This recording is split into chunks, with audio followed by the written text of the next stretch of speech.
I'd been counting down the days for months. 31 years. It's a long time to give to one place.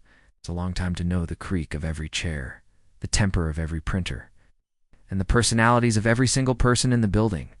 From the CEO down to the janitor who always hummed old love songs on night shifts. And now, I had 3 days left. 3 days until my retirement ceremony.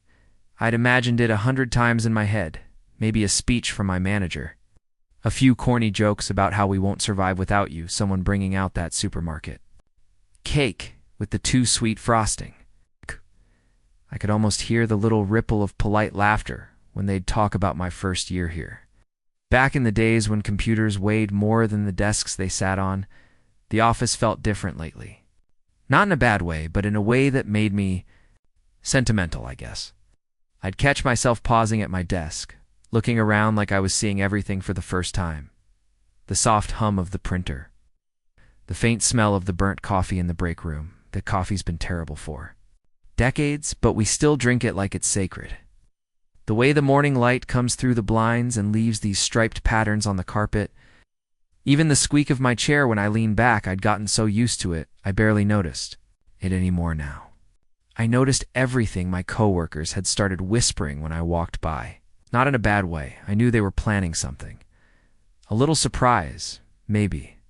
Sarah from HR couldn't keep a secret if her life depended on it, so every time I caught her grinning at me, I knew she was picturing some big moment. And me, I was happy. Really, genuinely happy. Not the fake, yeah, I'm fine kind of happy. The deep kind, where you feel like you've done something worth doing. I'd worked hard. I'd played fair. I'd mentored the new hires. Stayed late when no one else would, and held this department together more times than I could count. I'd earned this ending. I even started going through my drawers at lunch, deciding which things I'd take home. The little plant that had somehow survived 5 different office moves. My favorite pen, the one that wrote like melted butter on paper. The photo of me and my first team, all wearing matching ugly sweaters at Christmas. Little pieces of a life I'd built here, if you'd asked me then. I'd have told you my story was ending exactly how I wanted it to, but here's the thing about life. You don't always see the twist coming. I didn't know that in just a couple of days. All of that happiness, that peace, would turn into something I couldn't have imagined in my worst dreams. For now. So I just sipped my coffee, let the warmth fill my hands, and thought, this is going to be a good week. It was a Tuesday. Quiet, normal, nothing out of the ordinary. I came in, hung my coat over my chair, poured my first cup of coffee, and opened my inbox. And there it was. Subject, urgent meeting, 2 p.m., from my manager. No details, no agenda. Just that one line. Now, I've had plenty of urgent meetings in my time here. Usually it's about something silly, like a client who's upset over a typo in a contract or some last-minute deadline shift. But still, there's something about this one that felt different. Maybe it was the timing. 3 days before my retirement, maybe it was the fact that he didn't say what it was about. Or maybe it was just my gut. That little prickle you get when something's off. Even if you can't put your finger on it. I tried to brush it off, told myself I was just being paranoid. But the thought kept creeping back all morning. I'd be typing up an email, and suddenly, my eyes would flick to the clock. 9:52, 11:17, 12:03. I could feel the weight of that meeting sitting in the back of my head like a stone. Around noon, I went to the break room for lunch. That's when I caught Sarah from HR glancing at me. Not with her usual bubbly grin, but with something else. Something tighter. She looked away quickly, busying herself with the microwave, but my stomach did this little twist. Flashback. A few years ago, I'd gotten called into a similar urgent meeting. Turned out they were laying off half the marketing team. I remember walking back to my desk that day, passing those stunned faces, the quiet shock. That was the only other time I'd felt this exact kind of tension in the air, back at my desk. I tried to get work done, but every keystroke felt like background noise to the sound of my own thoughts. What could it be? Did I miss something? Did a client complain? No. Impossible. I've been coasting these last few weeks. The weirdest part. was how the office felt like people were talking just a little quieter when I walked by. Maybe I imagined it, or maybe when 2 p.m. finally rolled around, I stood up, smoothed my shirt, and headed toward my manager's office. My heart wasn't racing, not yet, but there was this heaviness in my chest. I knocked. "In," he said, in this clipped tone I'd never heard from him before, and right there, before I even stepped inside, I knew. I didn't know what, but I knew. Whatever this was, it wasn't good. I stepped inside his office, and it felt colder than usual. Not literally, the temperature was the same. But something in the air was different.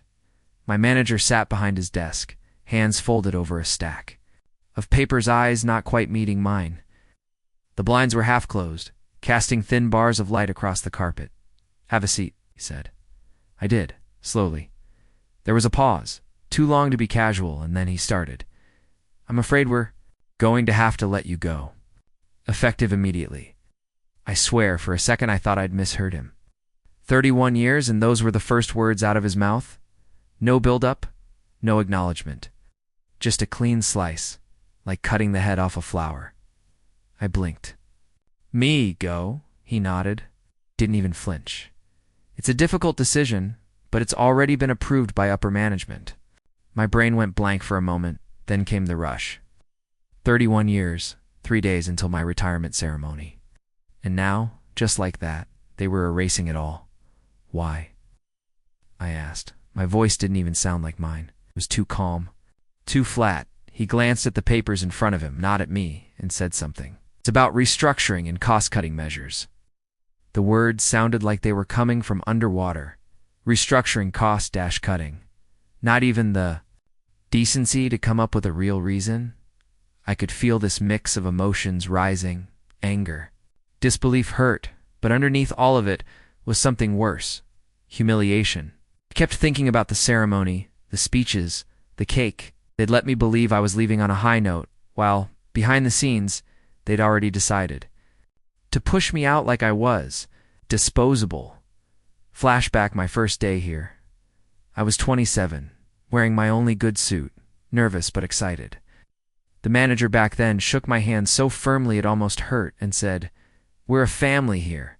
I'd believed him, and for years, I'd lived like it was true. Stayed late, took work home, filled in when people called out sick. That family talk, it had meant something to me. Now, sitting across from this man, I realized just how cheap that word can be, I heard myself say, 3 days before retirement. He shifted uncomfortably. "I know the timing is unfortunate, like I'd spilled coffee on my shirt or missed a train." I sat there for a few seconds, trying to find the right thing to say. But there wasn't a right thing, so I stood up. My legs felt heavier than they should have. "Am I allowed to clear my desk?" I asked. He nodded. "HR will assist you." Assist me. Another cold, clinical word. I walked out of that office, with my head up, but inside. It felt like something in me had cracked. The hallway from my manager's office to my desk is maybe 20 yards. On a normal day, it takes 10 seconds? That day it felt like a mile. The carpet seemed softer under my shoes, like I was stepping into some kind of dream. My ears were ringing faintly, but enough that I couldn't quite hear the normal office sounds. No printers, no phones, no low chatter, just that hollow hum inside my own head. I kept my eyes forward, but I could feel them, people looking up from their screens as I passed. Some curious, some concerned. You know when you can sense a question hanging in the air, even when no one says it out. Loud. That's what it felt like. My desk came into view exactly as I'd left it that morning, my coffee cup half full, little plant leaning toward the window, my sweater draped over the back of my chair, the same space I'd sat in for years, now suddenly foreign. I didn't sit down right away. I just stood there, my hand on the back of the chair, staring at the screen like maybe if I stayed still long enough, this wouldn't be real. Flashback the first time I'd moved into this cubicle years ago. I'd spent a Saturday morning setting it up, arranging my pens just so, tacking up a picture of my daughter on her first day of kindergarten. She's 30 now, married. She sent me a text just last week, asking if she could bring her kids to my retirement party. God. What was I going to tell her? I finally lowered myself into the chair. My fingers touched the keyboard out of habit, but I didn't type anything. Across the aisle, Mark from accounting gave me this little nod, the kind people give when they know something's wrong but don't want to pry. I opened my bottom drawer. I pulled out the small box I'd brought for packing up my things. My hands moved mechanically, the plant first, then my mug, then the photo frame. Each item felt heavier than it should have, like it carried the weight of the years I'd been here. The mug from the office Secret Santa in '03, the stapler, I'd fought to keep because it just works better than the new ones. The pen I'd kept from signing my first big contract. It was like dismantling a life in slow motion at one point. I looked up and saw Sarah standing near the break room, watching me. She quickly turned away. That was the moment it hit me. The whispers weren't just in my head. People knew, or at least they suspected. And for the first time since I'd left that office, a new emotion crept in. Not just shock, not just confusion, but something darker, heavier, humiliation. I closed the box, stood up and told myself to keep walking past the rows of desks, past the curious glances, past the break room smell of burnt coffee. I didn't stop until I reached the elevator. When the doors closed, I caught my reflection in the metal. Same face, same clothes, same person. But something was gone. By the time I got home that evening, my phone had already buzzed 3 times. 1 missed call from Mark, a text from Sarah, call me, and 1 message from an unknown number that just said, we heard what happened. Unreal. I didn't reply to any of them. I didn't even open my laptop. I just sat on the couch, staring at the coffee table, letting the reality replay in my head like a bad movie I couldn't turn off. But the thing about news, especially in a place where you've worked for 3 decades, is that it moves fast. By morning, it was everywhere.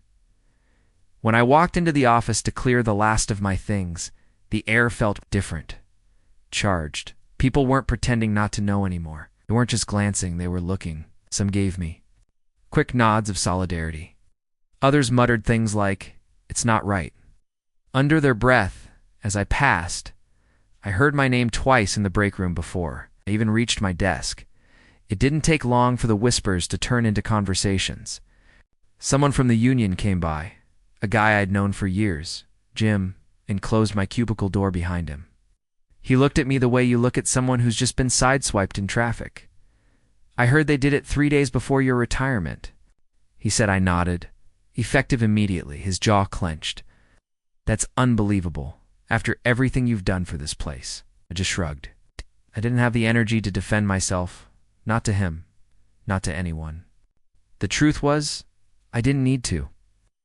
Everyone in that building knew how much I'd given over the years. They'd seen me stay late to cover for sick coworkers. They'd watched me take on jobs no one else wanted, but the more I thought about it, the more I realized maybe it wasn't about me at all. Maybe I was just an example. A warning. A quiet message from management about how disposable we all really were. Flashback, 2008. I'd stood up for a junior employee who was being treated unfairly. Took it to HR, even though I knew it would make waves. That kid still sends me a Christmas card every year. Back then, standing up for each other meant something. I guess I forgot that. For management, loyalty only flows one way. By lunch, it was clear the story had spread beyond our department. People from other floors were stopping by, shaking their heads, asking for details. Every time I told it, I could feel the outrage building, not just mine. I caught sight of a few union reps talking in a corner, their faces tight, their voices low. Flyers were already being drafted. I could see the bold black headlines through the thin paper. And then came the moment I didn't expect. Jim leaned in and said, we're not letting this slide. Something in his tone told me this wasn't. Just talk. When I left that afternoon, I saw a small group gathered outside near the smoking area, deep in conversation. I couldn't hear what they were saying, but I didn't have to. I'd been here long enough to recognize the look of people. Planning something, the numbness I'd been feeling since yesterday started to crack just a little. And through that crack, something else began to slip in. Hope it started small. A closed-door meeting here, a whispered conversation there, people leaning in just a little closer when they talked, making sure the wrong ears weren't listening by. The next morning, the union office light was on before the sun came up. Jim was there, along with a couple of other reps, heads bent over stacks of papers. When I walked past on my way in, he gave me a quick nod, not a friendly nod, but the kind that says something's happening. I didn't stop.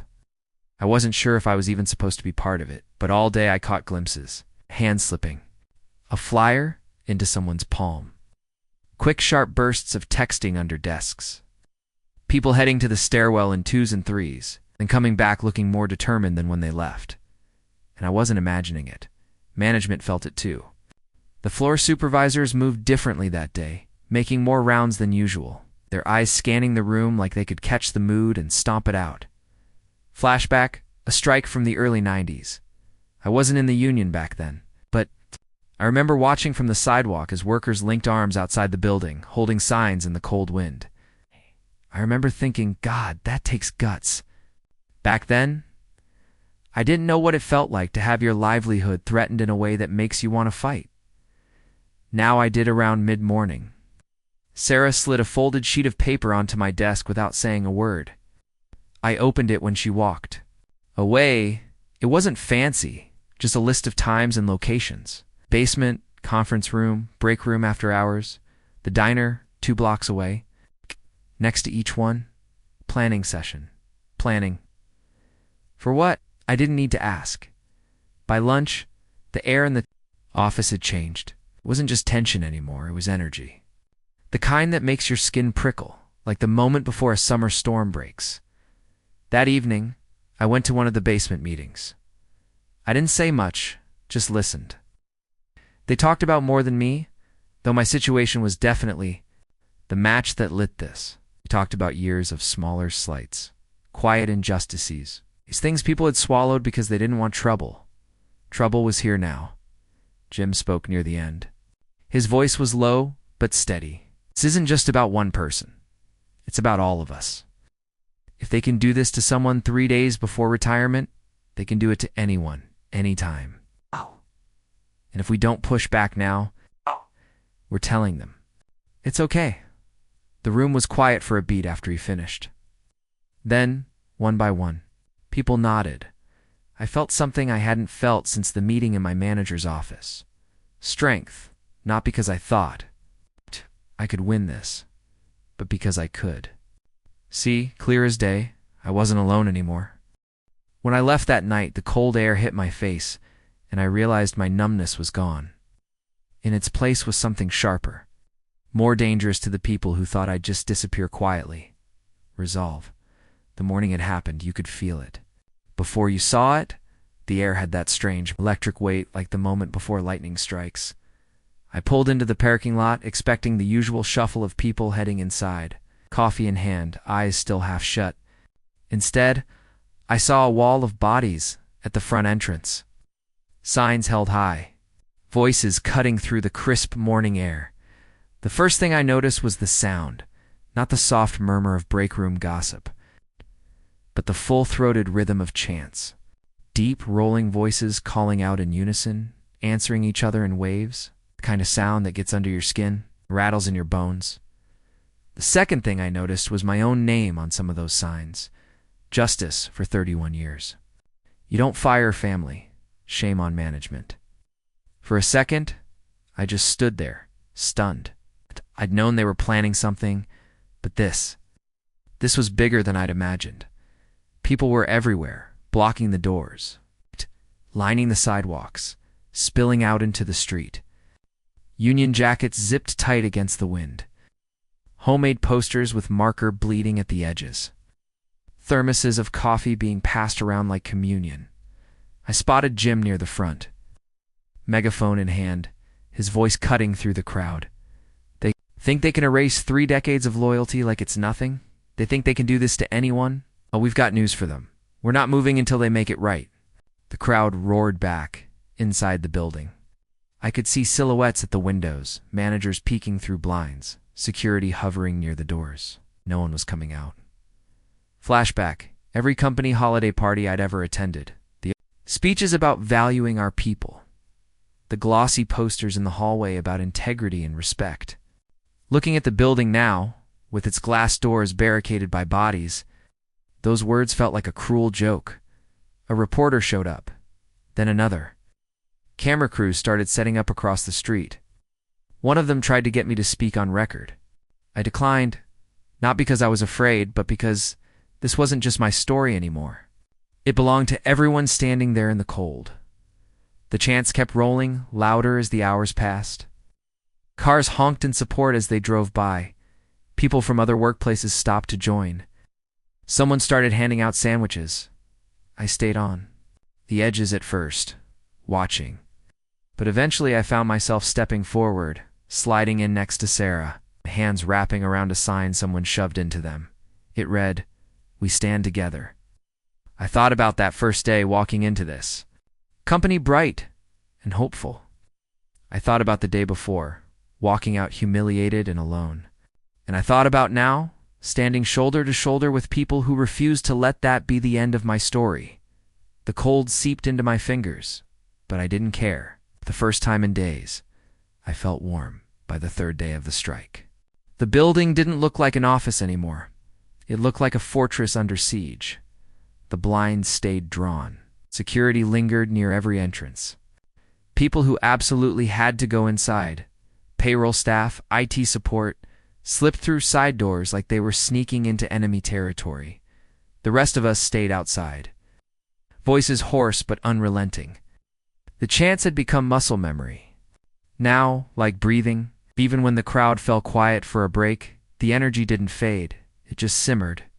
Then, sometime after lunch, the first sign of movement, a man in a dark suit stepped out of the lobby, blinking in the sunlight. He wasn't anyone from our floor, corporate probably, the kind of guy who only shows up when there's a mess to clean. He scanned the crowd, spotted Jim, and motioned for him to come over. They spoke in low voices, too far away from me too. Here, I could see the corporate guy gesturing toward the building, palms up like he was offering something. Jim just shook his head. An hour later, my phone buzzed. "They want to talk to you." For a moment, I just stared at the screen. 3 days ago, they'd escorted me out without so much as a handshake. Now, after 3 days of headlines, camera crews, and picket lines, they suddenly wanted a conversation. I didn't answer right. Away. Let them wait. Flashback my manager's office. The way he'd avoided my eyes as he read off that script about cost-cutting measures. The way he'd said unfortunate like it was a weather report. Sitting there in the cold air of that memory, I felt my jaw tighten. When I finally agreed to meet, it wasn't in his office. It was in a bland, beige conference room with a long table and too many chairs. Waiting for me were my manager, a corporate HR rep I'd never seen before, and the suit from earlier. They started with the usual miscommunication, misunderstanding, regrettable timing. Words so polished, they'd been stripped of meaning. Then came the offers. Partial reinstatement. Early retirement benefits if I'd sign a confidentiality agreement. I let them talk. I didn't interrupt. I didn't nod. I just sat there, hands folded, listening like someone who already knew their answer. Because here's the truth. They weren't doing this for me. They were doing it to make the cameras go away, stop the chants outside from echoing on the evening news. When they finished, the room went quiet, waiting for my response. I could feel all 3 pairs of eyes on me. I leaned back in my chair, took a slow breath, and said, "It's too late for this." The HR rep blinked, like she wasn't sure she'd heard me right. My manager opened his mouth to argue, but I cut him off. "You had 31 years to treat me with respect. You had 3 days to send me off the right way. You threw it away." For a moment, no one said a word. Then I stood, thanked them for their time, polite as ever, and walked out. When I stepped back outside, the crowd was still there. Someone must have seen my face, because the chant changed almost. Instantly. "We're still here. We're still here." And in that moment, I knew whatever happened next. The balance had shifted. I never did get that company retirement ceremony. No speeches from management. No supermarket cake with too sweet frosting. No neat little photo for the company newsletter, but A week after the strike ended, I got something else. The union invited me to a little get-together. No details, no schedule, just a time and a place. The same diner where we'd held those late-night planning meetings. When I walked in, first thing I saw was a long table pushed up against the wall, covered in homemade food. Not store-bought, homemade, pasta salad in a glass bowl. Cookies stacked on mismatched plates, crock-pots steaming in the corner. The second thing I saw were the people, my people, standing up from their booths, grinning. Jim was there. Sarah, Mark, and dozens more. Even folks from other departments I'd barely spoken to over the years. And then I saw it. A banner strung across the back wall in big block letters. 31 years not forgotten. I didn't expect it, but my throat tightened instantly. This wasn't polished. It wasn't scripted. It wasn't management approved. But it was real. They told stories. Some funny, some embarrassing, some that made me tear up. Mark reminded everyone about the time I'd stayed until midnight to help him finish a quarterly report after his kid got sick. Sarah talked about how I'd trained her on her first day, even though it wasn't technically my job. There was laughter, applause, even a few gears in the direction of certain people upstairs. And when they brought out a cake, it was lopsided and homemade. Frosting a little uneven, but it was perfect. Flashback me, sitting alone in my living room the night after I got fired, staring at the blank TV screen thinking I'd never get closure, that I'd just out of this place. No ending, no acknowledgement. Standing in that diner now with my friends packed shoulder to shoulder. I realized I'd been wrong. I did get an ending. It just wasn't the one I'd pictured. Near the end of the night, Jim raised his glass and said, "Here's to 31 years of showing up, of doing the right thing, even when it wasn't easy. And here's to walking out with your head held high." Everyone cheered, glasses clinking, the sound filling that little diner until it felt bigger than any banquet hall. I left that night, carrying a small box of leftovers and a handmade card signed by everyone. There's no corporate logo, no pre-printed "thank you for your service." No, just names, scribbled in real ink, each one meaning something. It's been months now. The strike is over. The headlines have moved on. And the building I spent 3 decades walking into every morning still stands. Just as it did before, except now, when I pass by it, I don't feel that pull in my chest anymore. No bitterness, no longing, just distance. In the beginning, I thought the unfairness of it would stay with me forever. That the image of being walked out 3 days before my ceremony would be burned into my memory like a scar. And yes, it's still there, but it's different now. It's not an open wound. It's more like an old photograph tucked in the back of a drawer that you only pull out once in a while. I've started new routines. Morning walks instead of morning commutes. Coffee in my own kitchen, in my favorite mug, instead of from the office pot that always tasted faintly of burnt beans. Sometimes I still run into former coworkers at the grocery store. We trade updates, who's still there, who left, who finally retired. And every time someone mentions that week, that strike, that banner in the diner, it's become a story that belongs to all of us. It's not just me. Flashback that first day after it all happened, when I couldn't imagine moving forward. I remember sitting in the quiet thinking, this is it. This is how it ends. Now I know. Endings aren't as final as they feel in the moment. I didn't get the send-off I was promised, but I got something better. Proof that what matters most isn't the ceremony, or the speeches, or the corporate photo op.